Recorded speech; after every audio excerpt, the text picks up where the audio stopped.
Márcia, bom dia, Paulo. Sejam muito bem-vindos a esse nosso 25º episódio do Hold em Casa.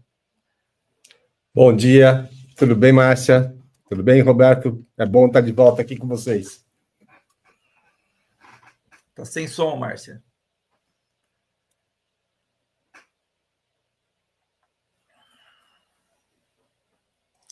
Seu som aí ativou.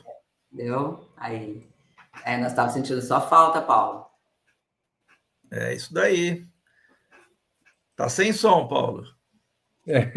É muito ruim estar longe de vocês aqui, né? Foram 15, 20 dias não muito fáceis, muita correria, né?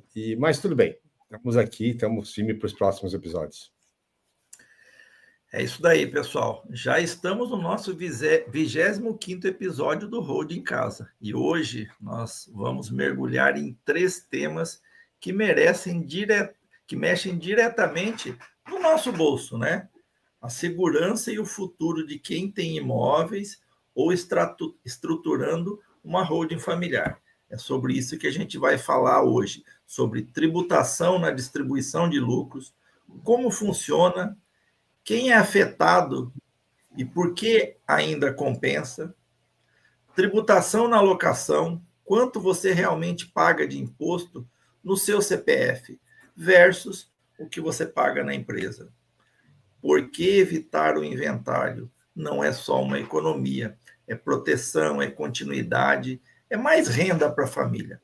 Hoje nós vamos conversar de forma profunda, mas com aquela interação natural que a gente sabe fazer muito bem.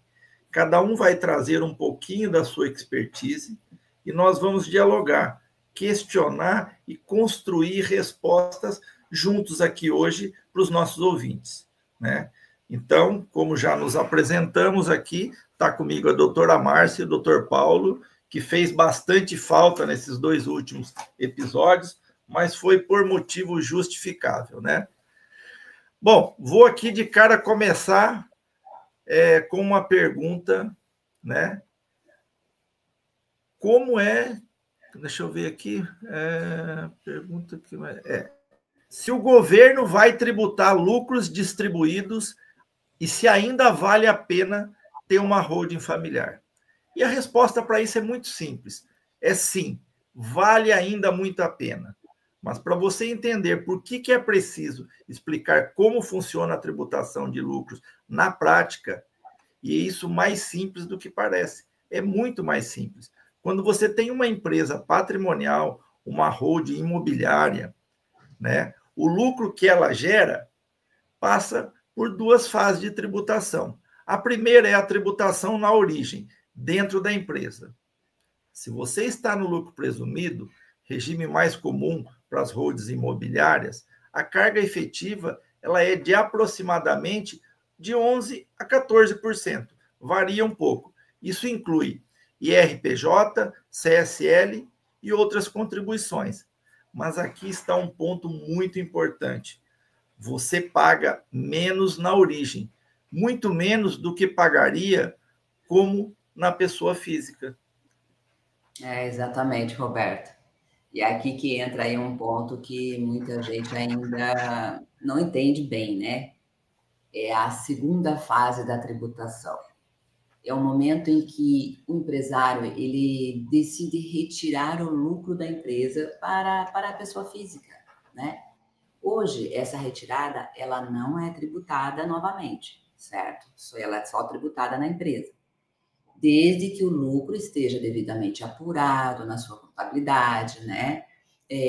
Ou seja, ela não há um imposto de renda sobre esse lucro distribuído, não tem. Mas o que muita gente faz, e faz certo, é deixar parte desse lucro lá dentro da empresa, né? Para reinvestir, comprar novos imóveis, reforma. Para quê? Para reformar o que já tem, né? Ou criar aí reservas financeiras. E esse é um grande segredo. O lucro mantido na empresa continua trabalhando a favor do seu patrimônio, sem gerar aí impostos adicionais, Roberto. Microfone. É isso aí.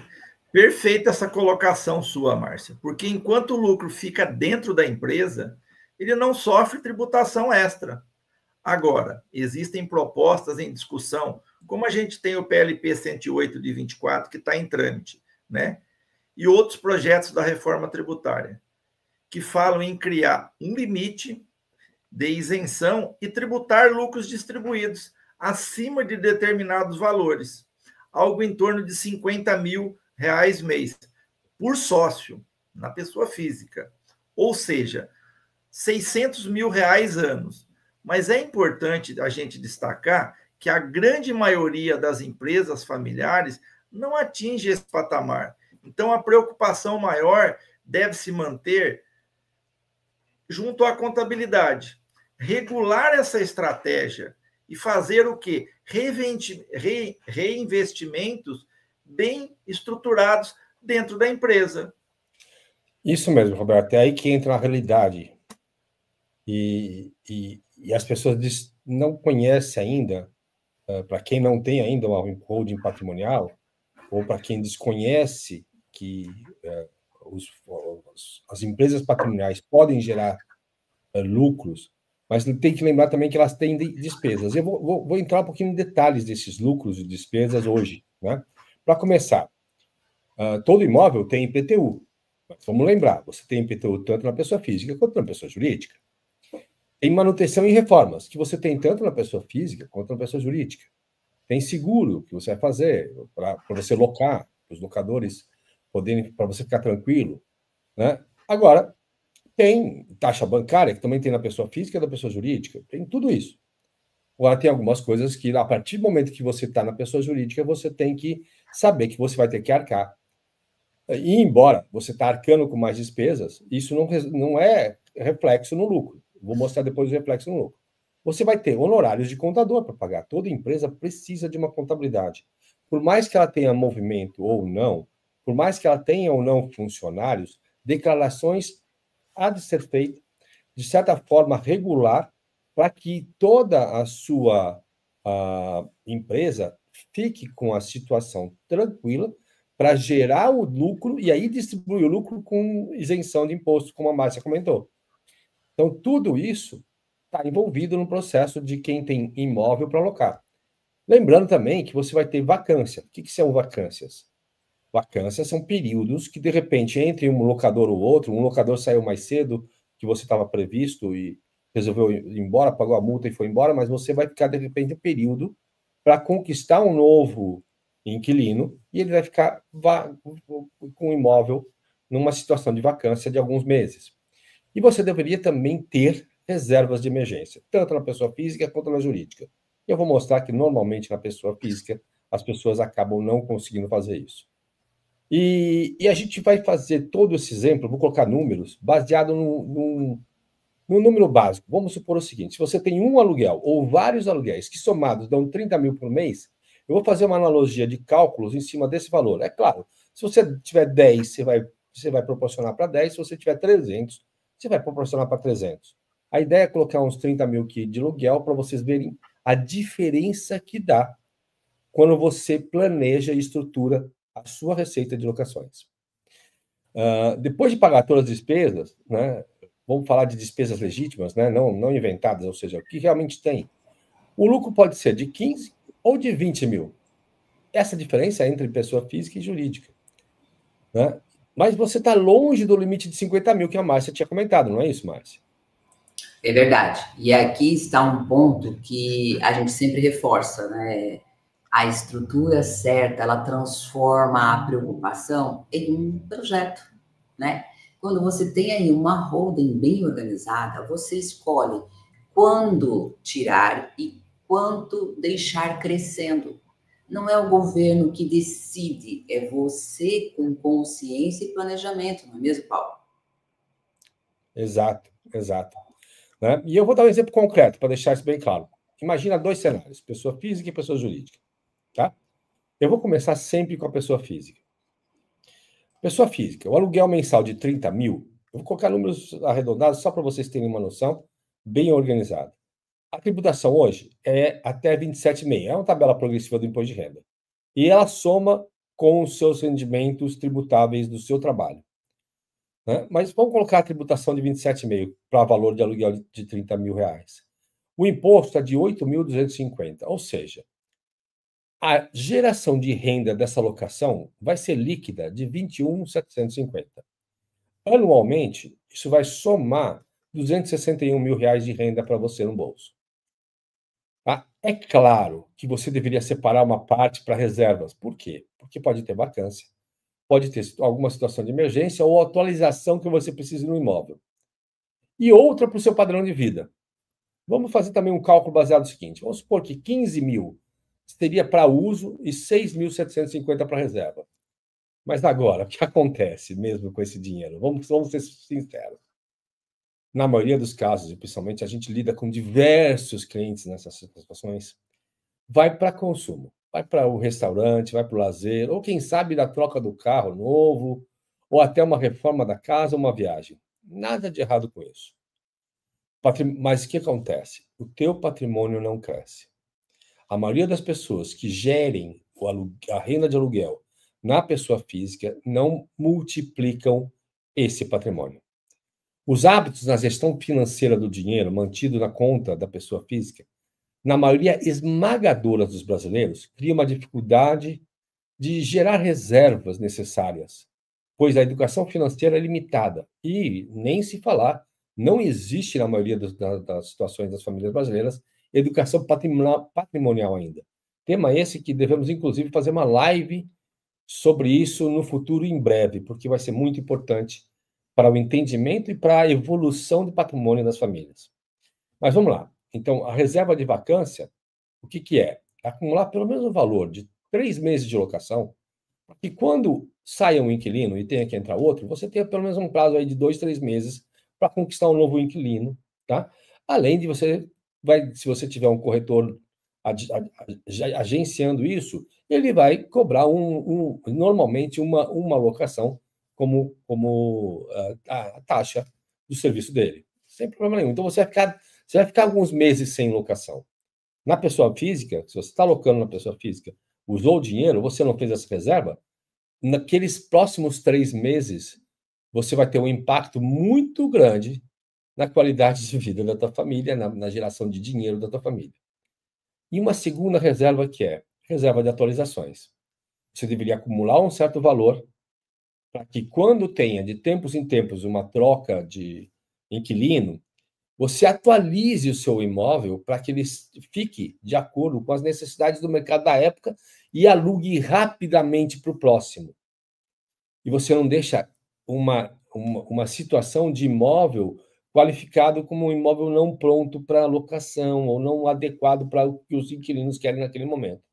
Então, a reserva de atualização faz com que você consiga reativar o seu imóvel de tal forma que ele sempre fique desejável. Mas vamos lá. E a pessoa jurídica? Eu falei que eu ia fazer também na pessoa jurídica. O aluguel é o mesmo, 30 mil. Só que a tributação na origem é em torno de 11,33, etc. Eu fiz um cálculo aqui de 12% só para ter uma média. Isso dá um imposto mensal de 3.600. Lembrando que na pessoa física, esse imposto era de 8.250. Olha só a diferença. O lucro na empresa ficou de 26.400 por mês. E agora, você que já montou o seu planejamento patrimonial, montou a sua holding familiar, está administrando sua alocação dentro de um sistema de holding familiar bem feito, você recebeu orientações financeiras e de educação patrimonial. E aí você decide, vou tirar todo esse lucro e coloca tudo na pessoa física e continuo com meus hábitos, ou vou criar um senso de educação financeira e patrimonial daqui para frente para minha família. Por exemplo, vamos supor que eu retiro os mesmos 15 mil para consumo, todo mês. Na conta da empresa, eu mantenho ainda 11.400, que vão ser investidos. Crio 2 reservas. A reserva de vacância, que ela vai acumular um valor até 3, 4 meses de locação e deixar ali guardado, aplicado. O restante, eu estou criando uma reserva de atualizações de imóvel. Também vou acumular ali, 5%, 10% do meu valor do imóvel para qualquer emergência que eu precise atualizar o imóvel, reformar, atualizar para que ele sempre fique rápido de locação.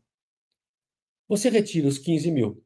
E aí, nessa tributação da retirada desses 15 mil, você tem duas situações. Uma, eu retiro isso como prolabore, todo mês, não vou me importar na apuração do lucro, certo? Entrou, já tiro como prolabore, e tem muita gente que ainda tira esse dinheiro todo mês, sem nem apurar o lucro direito e tal, e esquece que isso pode ser tributado em 27,5% de IR e mais INSS, que vai ser uma tabela também, que vai dar pelo menos mais 10% líquido aí, pelo menos.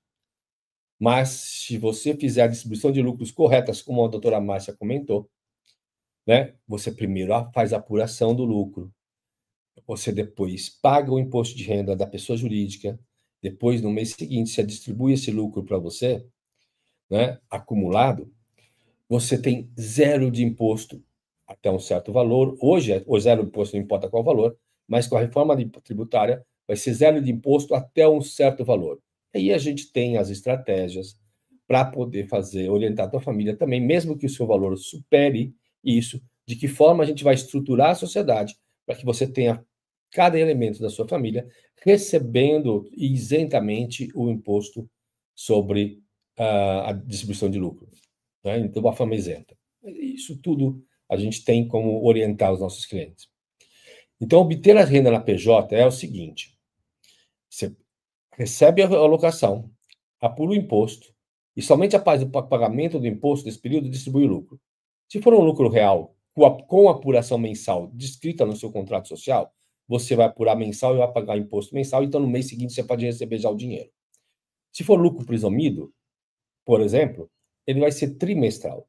Janeiro, fevereiro e março você recebe, em abril você apura, paga no dia 30 de abril, e em maio você pode distribuir isento de imposto, ou seja, nada de imposto a pagar. É só uma mudança de hábito na família. Em resumo, vamos fazer comparação de item a item aqui. O aluguel, na pessoa física era 30 mil, na pessoa jurídica também era 30 mil. O imposto de renda, na pessoa física, 27,5%, que dá 8.250. Na pessoa jurídica, 11,33%, que dá R$ 3.400 mais ou menos. Uma diferença de R$ 4.850. 59% a menos de imposto. 60% a menos de imposto. Receita líquida, na pessoa física, 21%. Na pessoa jurídica, 26%. Esses mesmos 4.850 que iria para imposto, sobra na tua empresa. E aí você tem o destino. Na pessoa física, normalmente, você pegava lá os 21.500 que já estava na tua conta pessoa física e já estava usando no dia a dia. Já na conta pessoa jurídica, o que você vai fazer? Educação patrimonial. Você vai transferir para a pessoa física os 15 mil após a apuração do lucro. Ele vai ser isento de imposto, vai entrar líquido de imposto para você. Você não vai ter mais aquele imposto de renda alto a pagar todo ano. Os investimentos que sobraram na pessoa jurídica são de 11 mil por mês, 11.600. No ano, você estava recebendo na pessoa jurídica a receita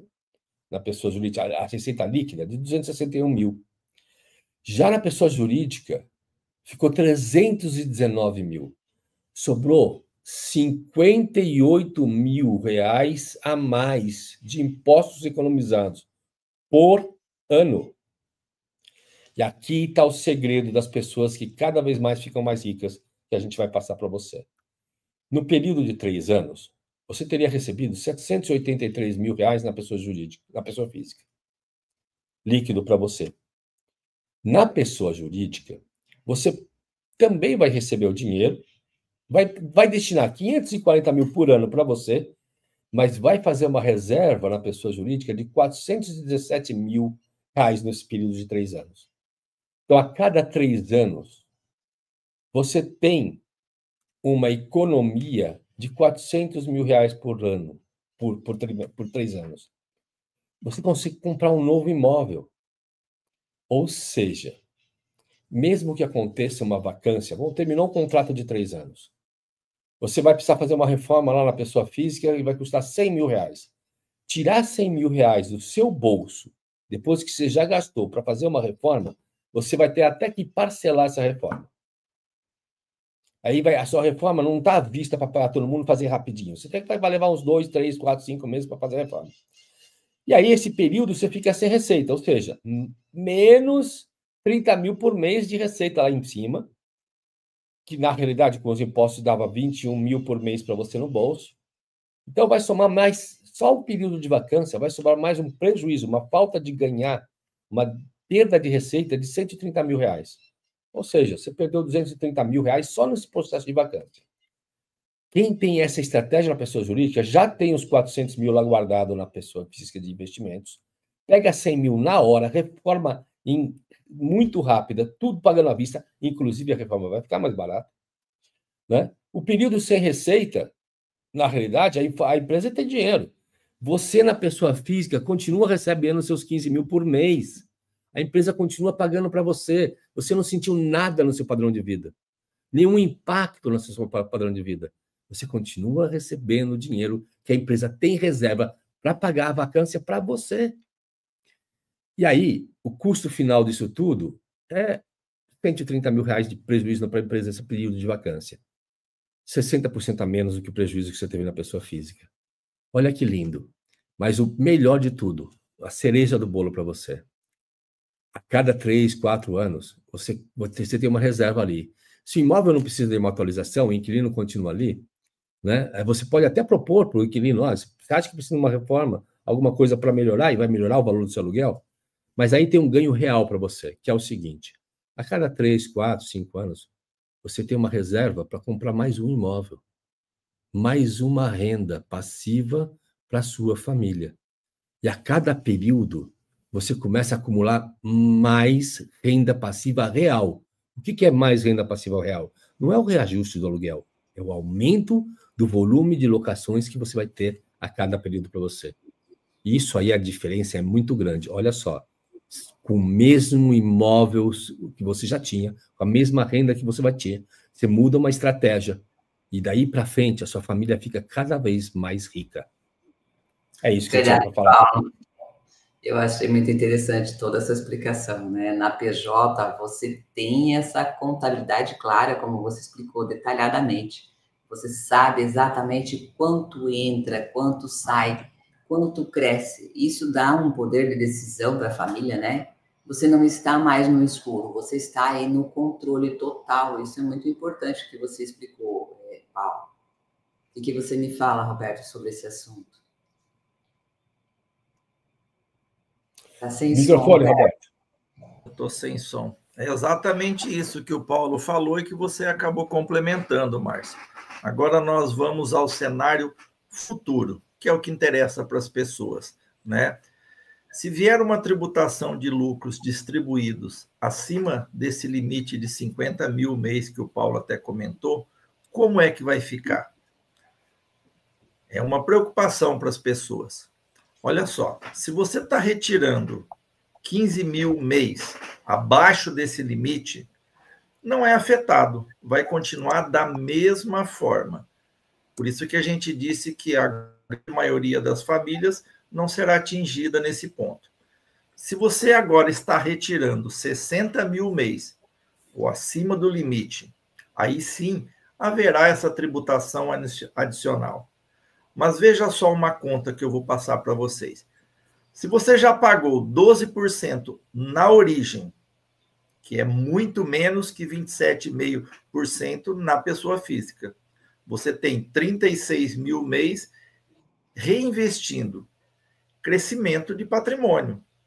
Mesmo com essa tributação adicional de 10% sobre o excedente que eles estão querendo trazer, a conta ainda fecha. Ela ainda fica muito melhor do que se estivesse sendo tributado no seu CPF.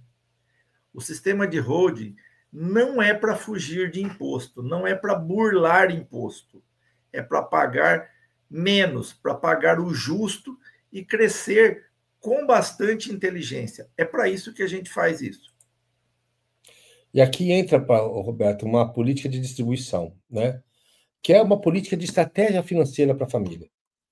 Basicamente, uma regra clara que você define sobre quanto você retira e quanto você deixa na empresa reinvestimentos.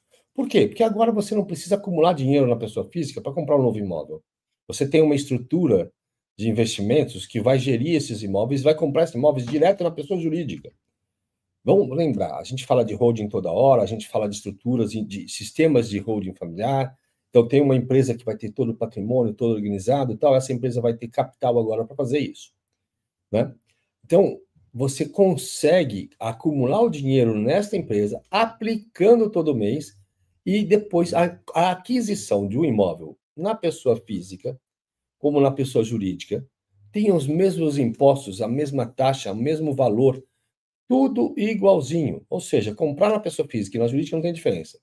Mas vamos supor que você defina uma regra clara de quanto você deixa na empresa e quanto você vai deixar para reinvestimentos. Mesmo que isso você fique um período pequeno apertado, porque lá na frente vai aumentar a possibilidade de retirada para você, porque aumentou também a sua renda de locação. Vamos deixar, vamos supor, 40% do lucro para distribuição para os sócios, que vai direto para a conta da pessoa física, para o dia a dia, e 60% de reinvestimento, para compra de novo imóvel, de reformas, etc. Isso tudo dá previsibilidade. Você sabe que você vai receber X por mês, e mesmo que o imóvel seja desalugado, a empresa tem aquela reserva para manter aquele padrão para você. Então, você não tem vacância de recebimento. Quem teve vacância é a locação. Isso dá previsibilidade, você vai receber X por mês e o patrimônio vai crescer Y para o ano. Isso é planejamento, não é improviso, não é, Márcia? Exatamente. Resumindo, né? Como você falou, Paulo, você paga menos imposto na origem, né? Você pode estar reinvestindo, como muito bem explicado pelo Paulo, sem uma tributação aí adicional. Você tem um controle sobre quanto você retira e mesmo com possível tributação aí dos lucros, né? Como nós temos falado, né? Acima de um limite alto. A maioria não é afetada, como bem explicado aqui. A gente vai deixar uma parte para reinvestimento, né? E vai retirar o que você usa no seu dia a dia, né, para a pessoa física. Então, a holding, ela não é para milionários, na realidade. Ela é para quem quer se organizar, crescer e proteger o que construiu de uma forma muito tranquila, Paulo. Isso mesmo. A holding, você falou uma frase muito legal, né? A holding é para quem quer ter uma fase mais tranquila, para quem quer ter a sua renda mais tranquila. Agora vamos ao ponto que mais dói no bolso. Quanto você realmente paga de imposto ao aluguel? Você é bem direto. É bem direto. Por quê? Quando você paga, né, aluguel, imposto sobre aluguel, a diferença entre receber no CPF e receber pela pessoa, sua empresa estruturada, etc., é gigantesca. E agora, para imaginar os últimos 10, 15 anos que você está fazendo assim. Você já perdeu 1 ou 2 imóveis de oportunidade, pelo menos, de ter conquistado. Quando você recebe o aluguel na pessoa física, no seu CPF, esse valor é tributado pelo imposto de renda progressivo. E é uma tabela. A tabela de imposto de renda de 2024 começa com uma isenção até R$ 2.112 reais por mês. Que aí você é isento. Mas, lembrando, a tabela é progressiva, mas a tributação sobre o aluguel não é separado. É conjunto com as rendas do seu trabalho, as rendas tributáveis. Até conjunto com parte da renda de aposentadoria. Então, tem uma tabela que vai de 2 a 2.800, que é 7,5, depois tem de 2.800 a 3.700, que é 15, de 3.700 até 4.600, que é 22,5, e todo o rendimento acima de 4.664 é 27,5%. Essa tabela vai ter reajuste para o ano que vem, já está programado, isso, etc. Mas o ponto é, quando soma, você declara o aluguel do real. Vamos lá, perdão. Quando você declara o imposto de renda do aluguel no IR, ele é tributado como rendimento de capital e não como salário. Mas a alíquota é unida com todo o valor do seu rendimento de trabalho. Ela é aplicada como é chamada uma alíquota marginal, ou seja, a mais alta que tem na faixa. Microfone. Explica melhor isso para a gente, que alíquota marginal é essa? Muita gente não entende bem esse conceito. Explica para a gente aí. Boa pergunta, Roberto. Vou simplificar, tá? Então, você tem um salário de 5 mil, que esse salário de 5 mil mês, você coloca lá na faixa de imposto de renda, tem as suas bases de redução, tal, vai ser tributado a 22,5. Mas você recebe 10 mil de aluguel. Agora, não só o seu aluguel, que vai ser tributado por 27,5%, a sua renda da pessoa física também vai ser tributada a 27,5%, porque a somatória foi para a tabela máxima e todos os seus rendimentos vão ser tributados a 27,5%. Ou seja, essa alíquota marginal é que soma todas as suas receitas para aplicar o imposto que vai ser colocado. Então, a Receita não diz, vou fazer o seguinte, olha, eu vou tributar esse salário aqui, essa renda aqui por 7,5, porque ela está na tabela de 7,5. A outra renda por 22, a outra renda por 27. Ela põe tudo junto, soma, opa, é acima de 27 e tributa tudo. Isso que é a alíquota marginal. Então, por mais que você fale, pô, eu tô no meu trabalho, eu cairia numa alíquota de 15%, né? Ou eu estou no meu trabalho, que cairia de 15%, eu estou no meu aluguel, que também cairia de 15%, mas como não é 15% de cada um, é a alíquota final, a alíquota marginal, as duas somam e vão pagar 27,5%. Ou seja, o prejuízo é além da renda de locação. As pessoas nem enxergam que estão, às vezes, tendo prejuízo até na renda profissional. Então, isso faz com que, se você tem um aluguel muito alto ou uma renda muito alta, você não escapa de jeito nenhum dessas tabelas.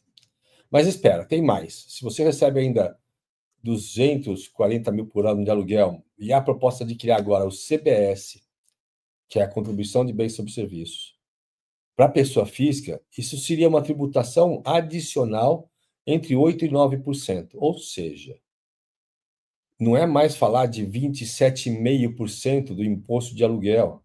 Com o CBF aprovado, né, você tem 2 impostos inclusos dentro do CBS, que vai somar a 36,5% ou 36,9% de renda de tributação sobre locação. Complicado, né, Márcia? Microfone, Márcia.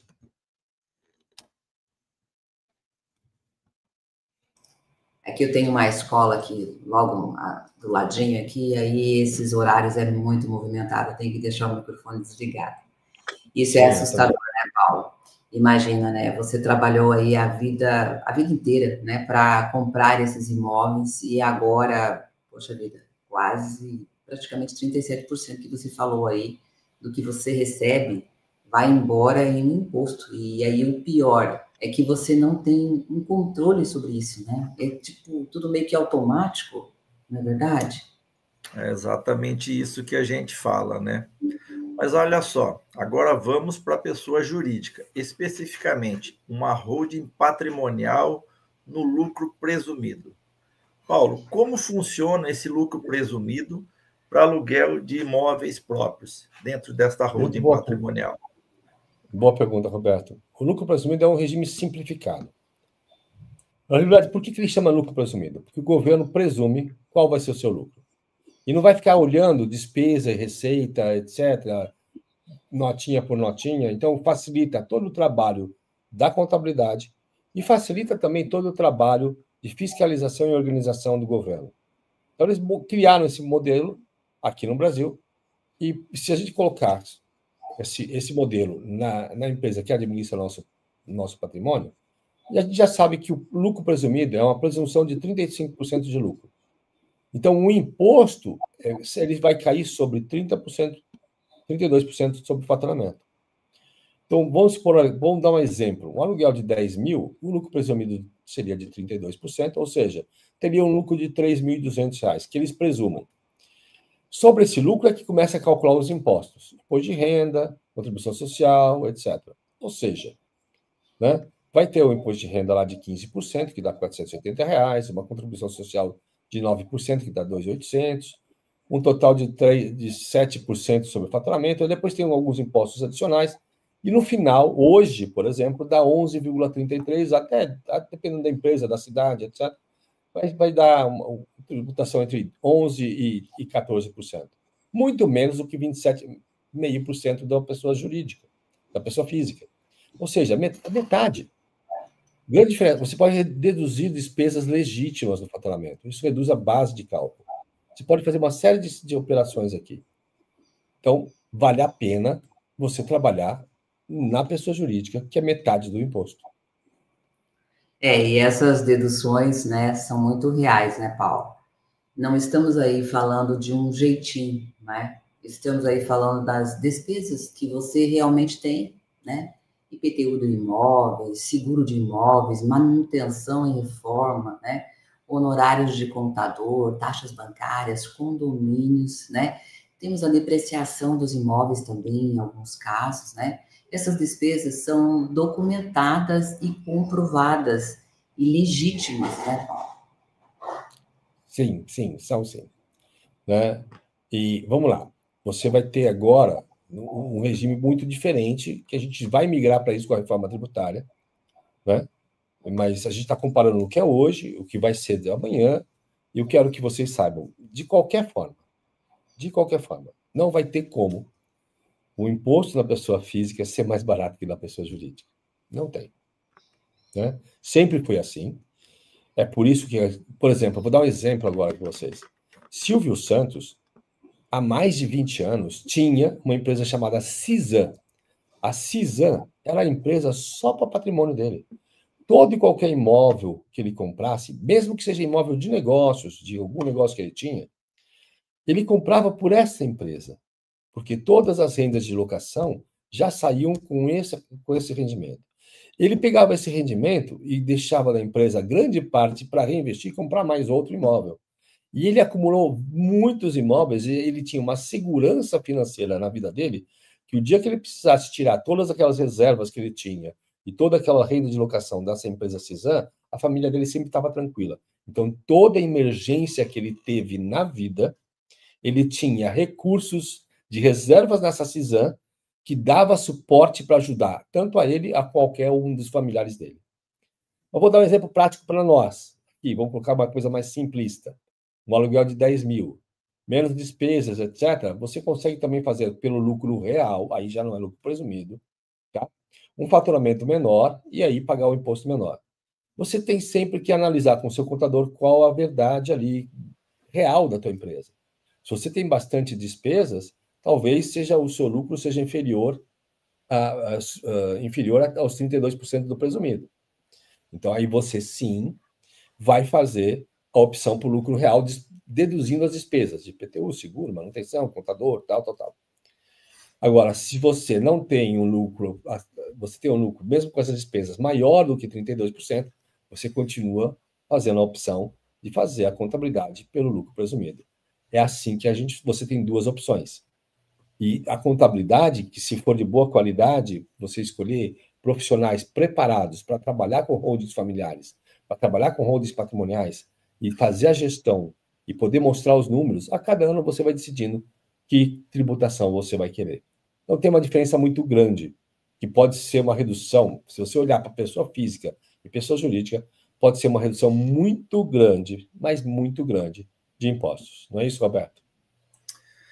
É isso aí mesmo, Paulo. Isso é muito transformador. Esse exemplo que você trouxe na pessoa do Silvio Santos é muito bom porque as pessoas se identificam e conseguem entender melhor esse exemplo. Um outro ponto muito importante que você disse também é você trazer profissionais qualificados para isso. A empresa contábil, uma empresa que realmente entenda o que está fazendo, que possa trazer uma economia tributária real para você e não dar um jeitinho para que você tenha problema no futuro. Profissionais do nosso ramo, que é de planejamento patrimonial, que traga isso para a família de uma forma bastante segura, sem jeitinho, de uma forma legal para que você evite problemas no futuro, né? Por isso que isso tudo é muito transformador. Eu vou fazer aqui uma comparação real com números para que as pessoas possam entender, né? Por exemplo, uma pessoa, uma família que tem 3 imóveis alugados, 30 mil de aluguel mês. No CPF, aluguel de 30 mil mês, ela vai pagar 27,5%. Ou seja, vai gastar R$ 8.250 somente de imposto de renda. Agora, imposto de renda na pessoa física, se houvesse de 15%, 4,5%, dependendo do seu valor. CBS, de 8%, a possível incidência da CBS, mais R$ 2.400. Resultado disso, total do imposto, R$ 15.150 mês, ou seja, 50,5% em cenário externo. A renda líquida que vai sobrar para essa família, R$ 14.850 mês. Isso na pessoa física com a nova tributação. Aí, na pessoa jurídica, no lucro presumido, mesmo aluguel de R$ 30 mil mês. Menos despesas, como foi falado aí pela Márcia e por você também. IPTU, seguro, manutenção, contador, reinvestimento no imóvel. Vamos colocar aí uns R$ 8 mil. Faturamento líquido, R$ 22 mil. No lucro presumido, 32%, 7.040. Mais imposto de renda, pessoa jurídica, 15%, 1.056. CSL, 9%, 6.33. Total de impostos, 1.689 mês, mais ou menos 5,6% do faturamento. Lucro da empresa, R$ 20.311 mês. Então, está aí a vantagem de se manter ainda, mesmo assim, na pessoa jurídica, com a nova tributação que virá. Correto? Deixa eu puxar aqui na matemática, na calculadora aqui, todo esse procedimento que você fez, Roberto, tá? A diferença mensal é de 13.461. Então, isso é exatamente isso, Márcia. É uma diferença absurda. Quer dizer que ao ano, então, seria 161.532 de economia. Isso seriam quase 5 meses de aluguel que você economiza apenas por estar organizando. Nossa, né? Com esse dinheiro, você compra outro imóvel em 2 anos, ou reforma todos os seus imóveis, ou aí cria uma reserva de emergência aí, que a gente sempre fala, né? É um poder de decisão fantástica, né, Paulo? É isso mesmo, e tem mais. Além da economia tributária, a PJ oferece segurança jurídica, ou seja, se você organizar isso dentro do seu sistema de holding familiar, esse imóvel não está mais na pessoa física da pessoa, de cada um, do pai, da mãe, etc. Está numa instituição. Então, fica com separação patrimonial. O que é isso? O patrimônio está separado da família, da CPF das famílias. Se o inquilino entra com ação, não afeta o seu patrimônio pessoal. Se qualquer problema que tenha, não afeta o patrimônio pessoal. Está separado, é da pessoa jurídica. Existe uma organização contábil que você vai saber exatamente quanto entra, quanto sai, quanto cresce, ou seja, você vai ter relatórios de análise contábil financeira para daqui para frente tomar decisões mais assertivamente. Você tem mais credibilidade. Os bancos percebem que você, apesar de ter patrimônio familiar, você tem isso organizado dentro do seu sistema de holding familiar, o próprio banco começa a perceber e dá mais credibilidade, os fornecedores também. Inquilinos veem uma empresa organizada, ficam mais seguros. Tudo isso vai gerar possibilidades para vocês futuras. E o planejamento, é claro. Com números claros, você toma as decisões melhores. Isso não é luxo, isso é profissionalismo. Olha só, Paulo. Aqui, nesse ponto que você colocou, nós temos algo muito crítico. Porque o que acontece?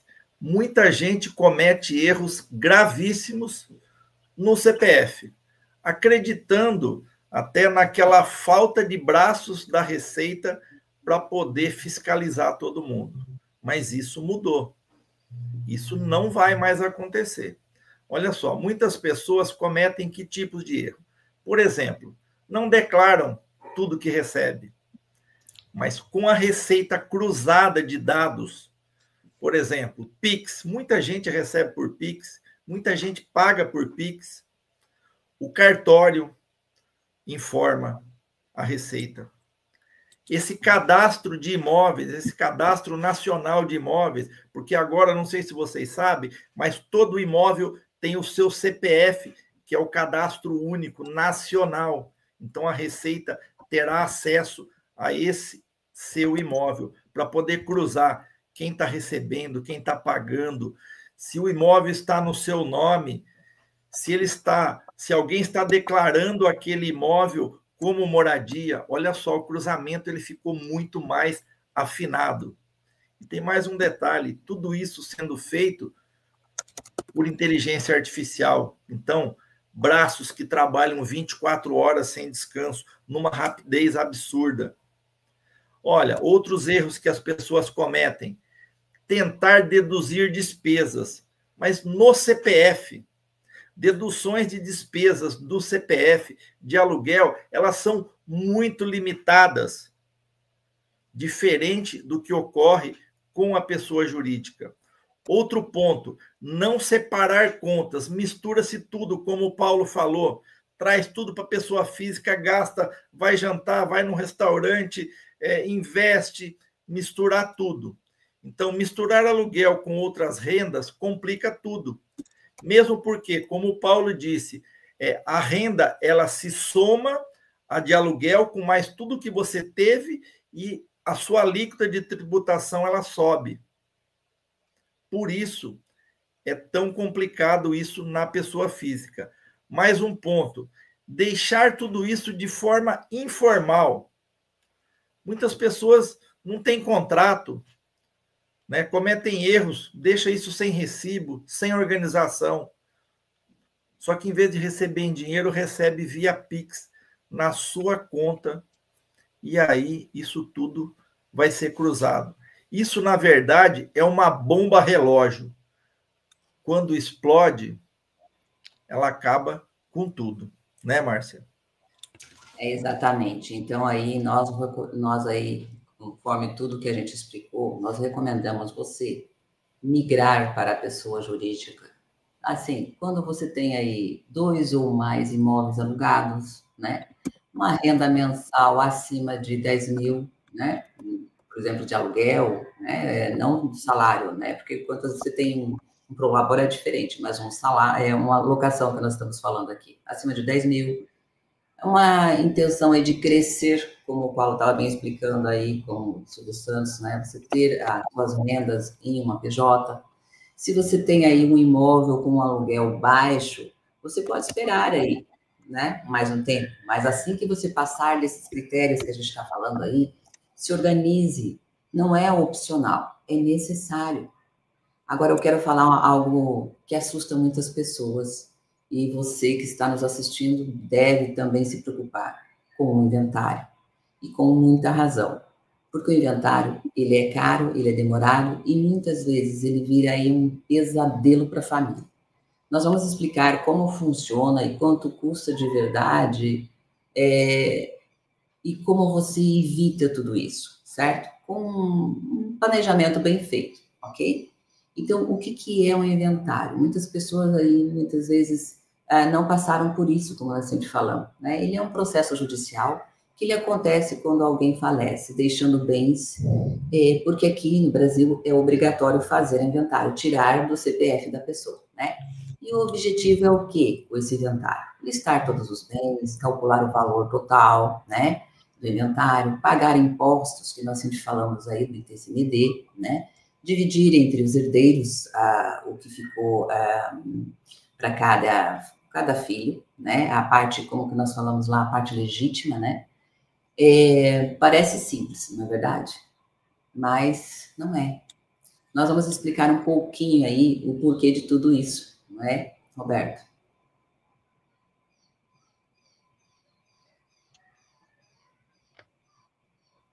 Então, Microfone. É exatamente isso, mas olha só, as pessoas se perguntam, quanto é que custa um inventário, na verdade? Muita gente acha que é só o pagamento do imposto da herança. É isso mesmo, Márcia? É ótima pergunta, Roberto.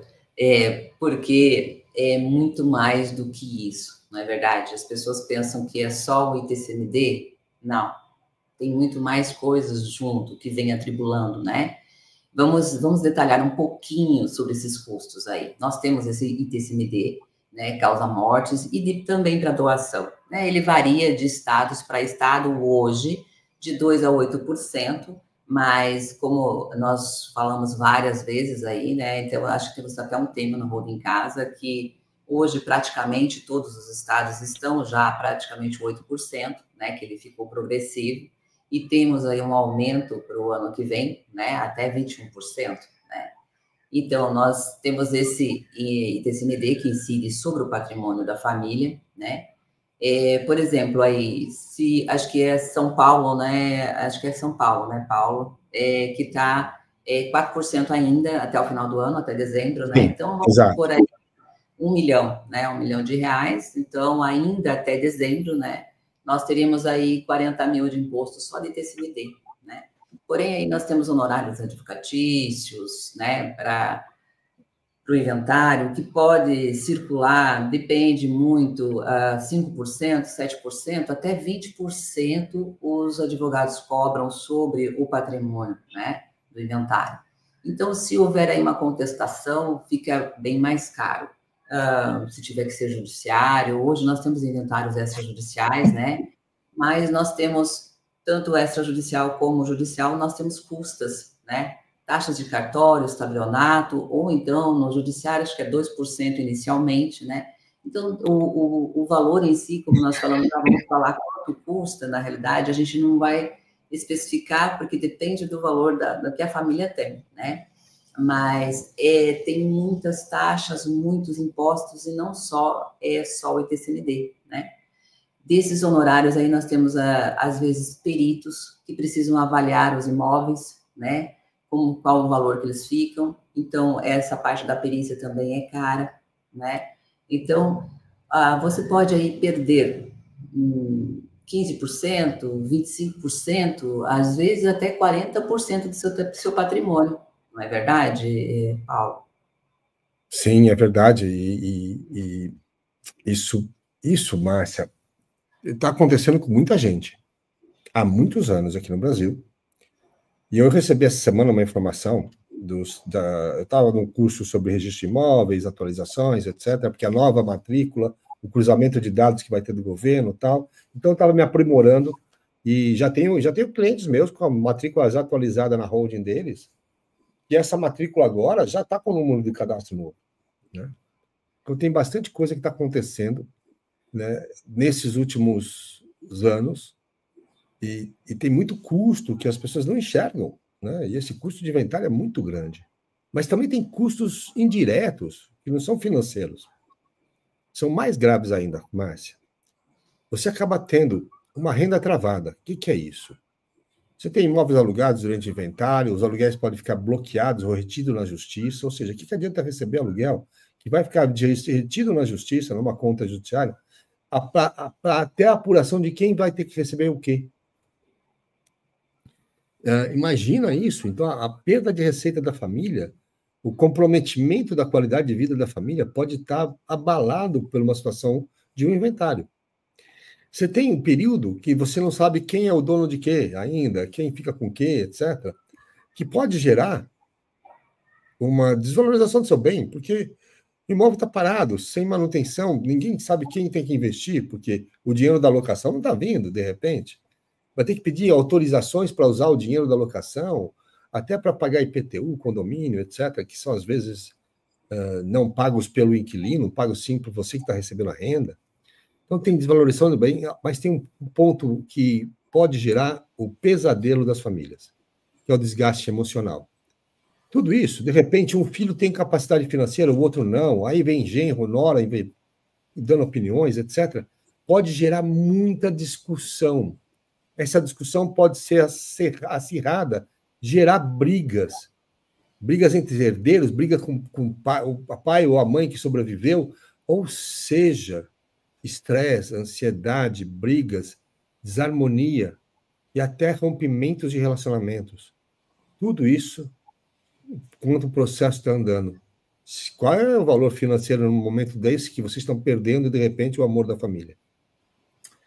É exatamente isso, Paulo.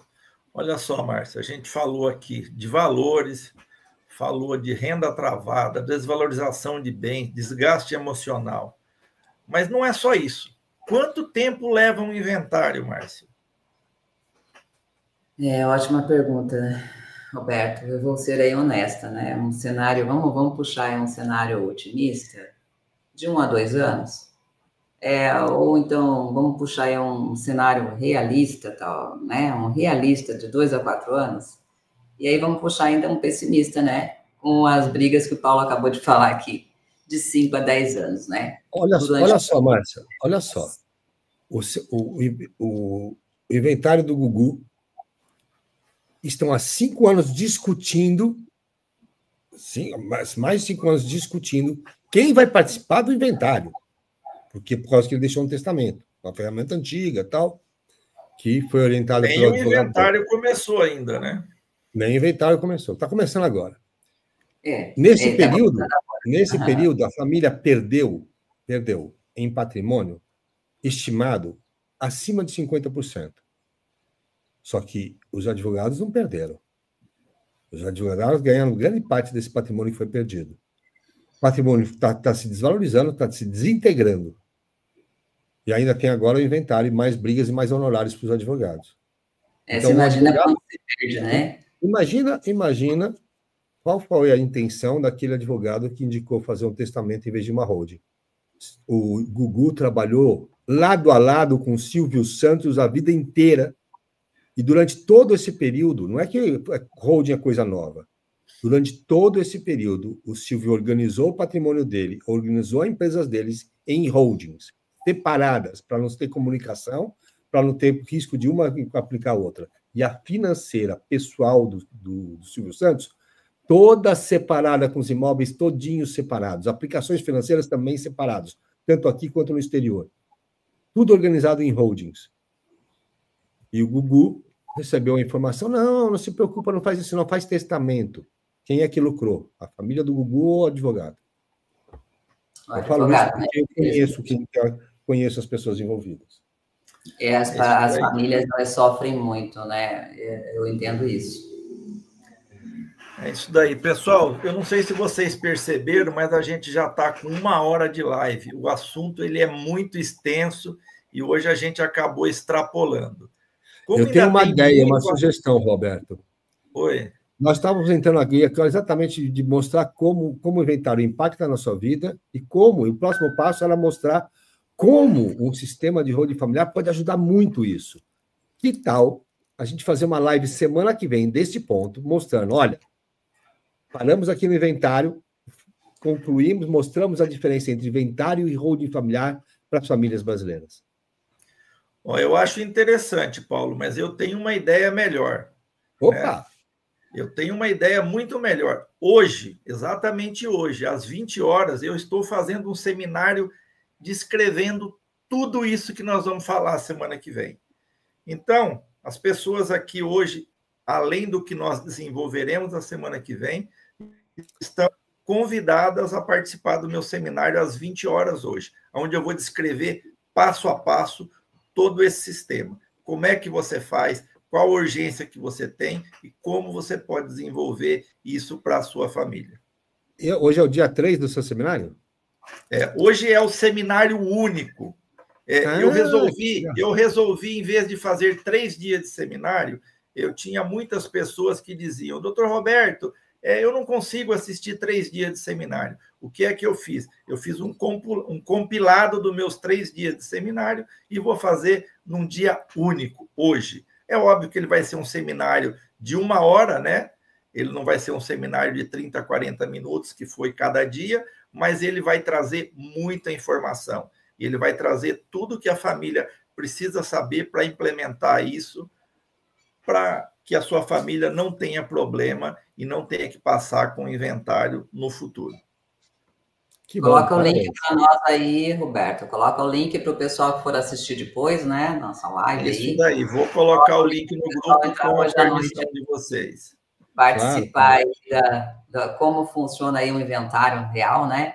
E aí nós podemos, então, se o pessoal for participar aí do Roberto hoje à noite, Paulo, nós podemos falar da educação patrimonial semana que vem? Isso, e mostrar para todos que não puderem participar hoje à noite também como a educação patrimonial e como um sistema organizado pode fazer com que você pare de perder um imóvel a cada período de locações aí, a cada 3, 4 anos, perder a oportunidade de compra de um imóvel novo para sua família, quem já tem renda de locação, e para quem quer proteger as suas famílias também, como o Roberto falou, aproveitem a palestra do Roberto hoje à noite, vai ser um seminário único, e aproveitem também nossa próxima live, que a gente vai ensinar você como os ricos conseguem ficar cada vez mais ricos, e a classe média, que fica sem informação, está perdendo a oportunidade de ficar cada vez mais com uma renda passiva e com a segurança da família recebendo todo o patrimônio, ao invés de pagar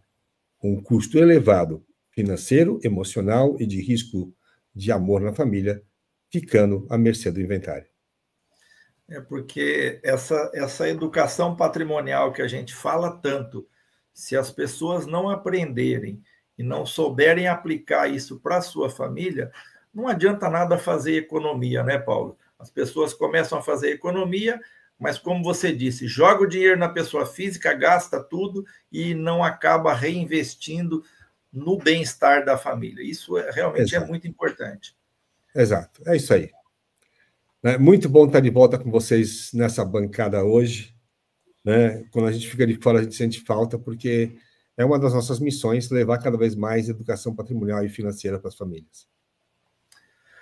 Coisa boa, Paulo. Gente, grande abraço para vocês. Até a próxima quinta-feira. E não esquece, vou colocar no grupo lá o link do seminário único hoje.